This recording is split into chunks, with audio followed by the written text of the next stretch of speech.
Said that a harmless man is not a good man. A good man is a very dangerous man who has that under voluntary control. How should people become more dangerous? Oh, becoming more articulate is definitely, I would say, that's the primary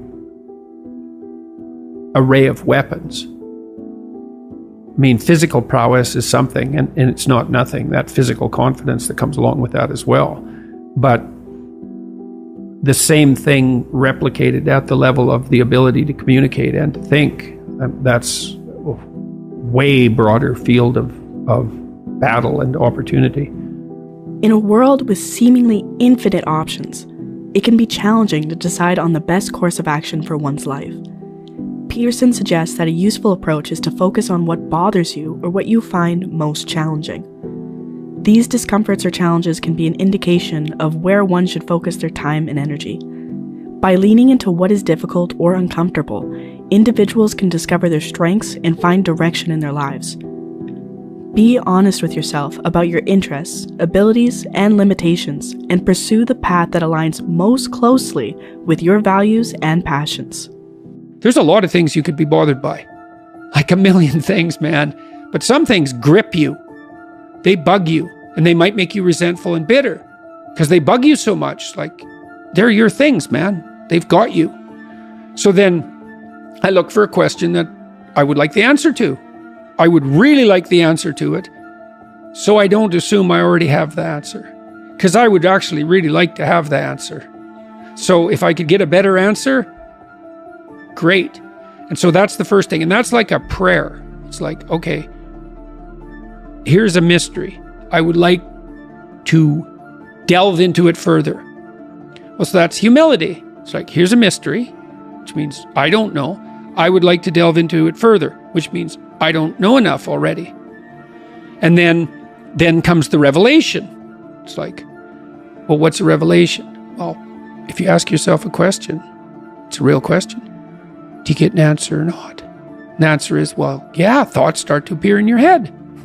So from somewhere. That's right, from somewhere. Where do they come from? Do you have a sense? Depends on what you're aiming at. It depends on your intent. So imagine that your intent is to make things better. Then maybe they come from the place that's designed to make things better. Maybe your intent is to make things worse. Then they come from hell. Let's say you want to become who you could be in the fullest sense. So let's say you're someone who's going to solve some serious problems.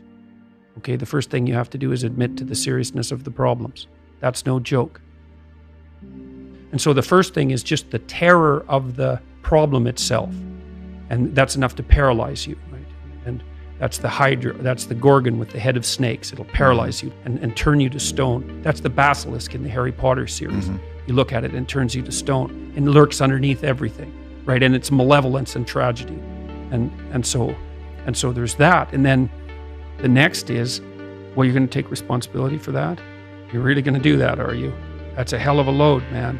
And so it's daunting to even consider that. And then there's the discipline and responsibility that necessitates, which is also daunting.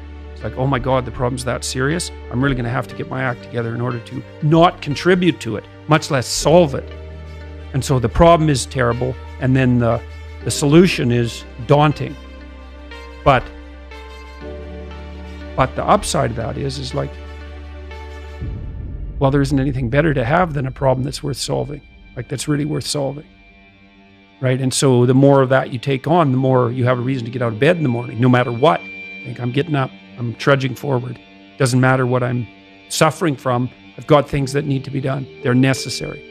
And that gives you that sense of purpose that is the antidote to bitterness. Okay, well, let's say you want your life to be meaningful. It's like, okay, then what you do matters.